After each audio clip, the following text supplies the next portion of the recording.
Hi, Paige from Malone here, and welcome back to another Trench Crusade video. Today's video is going to be a deep dive into my Black Grail Warband, which I've been working on for February's project, The Lost Garrison of St. Germanus. It is a 700 ducat warband, and we're going to be talking a little bit about some inspirations behind it, a lot about basing and color choices, as well as what I'm actually running. It's been a lot of fun to paint, and it's really nice when you hit those hobby goals you set for yourself. So without much further ado, let's get into the video.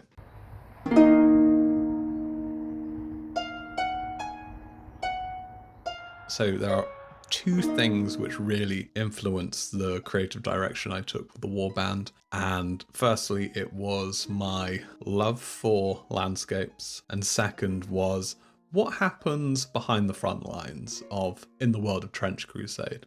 For landscapes, I am a landscape painter, and I spend a lot of time thinking about landscapes, painting landscapes, and thinking about our relationship we have with places, which inspired my very first warband, which was a Principality of New Antioch complete kit bashed, and on their shields I painted a load of landscapes because I wanted to sort of tie in my love for landscapes with this setting I was sort of slowly falling in love with. The whole idea was that they would carry these sort of landscapes of home or landscapes which they had lost due to this sort of great war into battle, and sort of remind them of what they've lost or what they hope to return to. So I wanted the dramatic foil of that warband, and I decided that was going to be the Black Grail.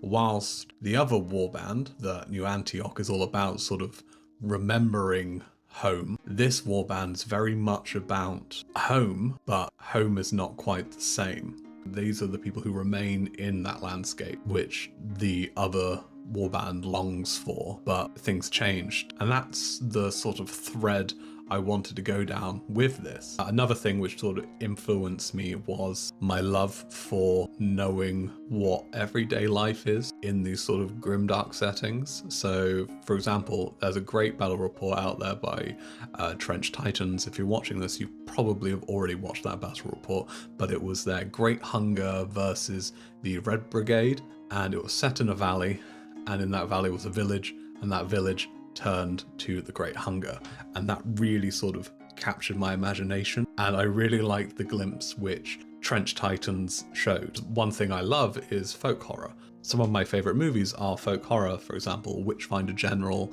and The Wicker Man, and I really like the juxtaposition between, for example, in Witchfinder General's case, you have this beautiful Technicolor landscape contrasted by the absolute horror which is taking place in the countryside. You've got the civil war, and you've got the persecution of innocent men and women. And then in Wicker Man you have this sort of almost idyllic paradise juxtaposed with human sacrifice. And it was that sort of juxtaposition I was looking for with this warband. Because the miniatures are all so very gruesome, they would really sort of contrast the idea I was going for quite nicely already, which is putting these horrors into a countryside which is far and far away from the horrors of war. But I guess one of the questions I had to ask myself was, how do I go about doing that? And I think the secret to that is basing. So basing was always going to be an important part of this project. It was going to be the bridge between the concept and making it a reality by transporting the Black Grail Warband into this countryside setting which they sort of haunt. So I had to think about what I wanted to use for the main basing stuff, and I settled on Grass Flock, Late Fall by AK Interactive. It's very autumnal. I love autumn, best season. And on the bases, it looks like they are in a field. I wanted it to feel like these horrors are coming out of the field and just stalking that landscape, which you would never associate with their sort of presence. And it makes that even more unsettling. And I wanted to do something a little bit extra, so I made a little fence. I wanted to bring these grassy bases into a more sort of rural sort of setting, and I thought the bit of fencing on the Lord of Tumors base really sort of sold that. And I wanted it to look like it had been creosoted. So I used a mix of contrast Cygor Brown with just a mix of Abaddon Black. And I didn't prime the wood or anything like that. I just put the paint on it, and it kind of felt like I was actually creosoting a fence.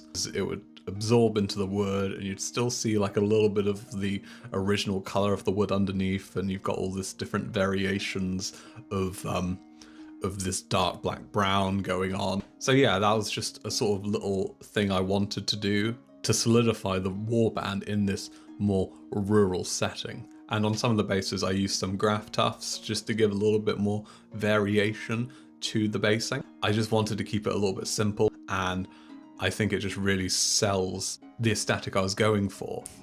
Another thing with the grass flock, Lakefall, it very much complementary to the colors I was using on the miniature.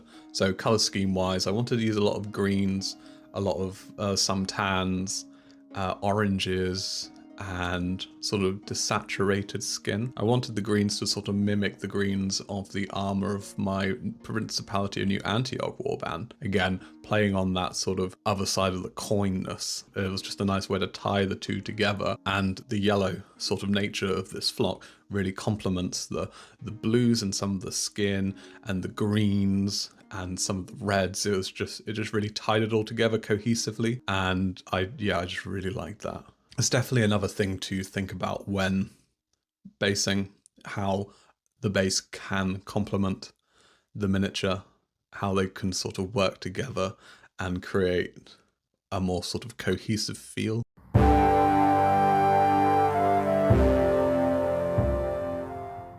So what am I actually running in my Black Grail Warband?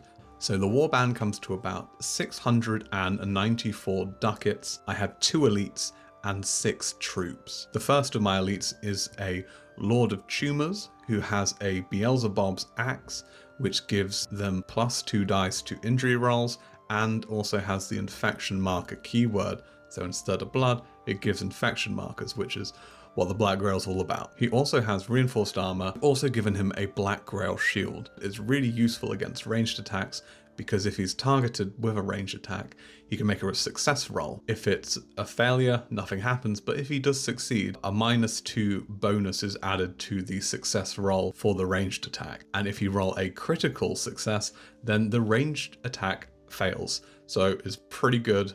It gives him a little bit more survivability. I've also given him the Compound Eyes helmet, which gives him +1 dice to success rolls for ranged weapons. And he also has the Putrid shotgun, which has the infection marker keyword. So the plan is to generate a lot of infection markers. I've also given him a Grail Devotee, which gives him a +1 modifier to injury results made for melee attacks. My second elite is a Plague Knight. I've given him the Plague Almoner upgrade, which basically reduces the cost of bloodbathing by 1. I've also given him gas grenades, Grail Devotee, the Plague Blade, which has the infection marker keyword, a Greatsword, reinforced armor, and that's about it really. And that rounds that out for my elites. Onto my troops, I have a Herald of Beelzebub. I've upgraded him with the Maddening Buzzing, which basically says that any enemy model within 8 inches of him, if they were to make a success roll, instead that success roll becomes a risky action, which I bet is pretty useful in-game, and I can't wait for him to be really annoying. I've also given him a Putrid shotgun. I also have 2 Hounds of the Black Grail. They both have the Infested Carcasses upgrade, which basically just gives their melee attacks the infection marker keyword. And lastly, I have 3 Grail Thralls, and they have nothing on them. Their whole gig is to body block, grab objectives. They're quite slow, but they should stick around for quite a while unless they're being hit with some flame stuff, which all Black Grail are particularly weak to. So yeah, I'm really looking forward to putting them on the table. I haven't played with them yet. Hopefully next month I'll be able to have a game with them, and because at the moment I'm still playing a lot of Court of the Seven-Headed Serpent. Yeah, I think it's going to be a fun list. So if you have any suggestions, please leave them in the comments below. I'd love to hear everybody's takes on how to build a Black Grail warband. that has been my Black Grail Warband, the Lost Garrison of St. Germanus. I've had a lot of fun building it and painting it. It's been really fun to explore another aspect to this world of Trench Crusade. I think next month is very much going to be a terrain heavy month, and just maybe some single miniatures, maybe some Heretic Naval Raiding Party, and maybe some other miniature games like some Flames of Orion stuff, which I'm really looking forward to. But yeah, I've really enjoyed painting this, and I can't wait to play it. If you're still here at the end of the video, thank you very much. I hope you've enjoyed watching. I really, really appreciate the support. So thank you again for watching. I've been Painting from Malone, and until next time, goodbye.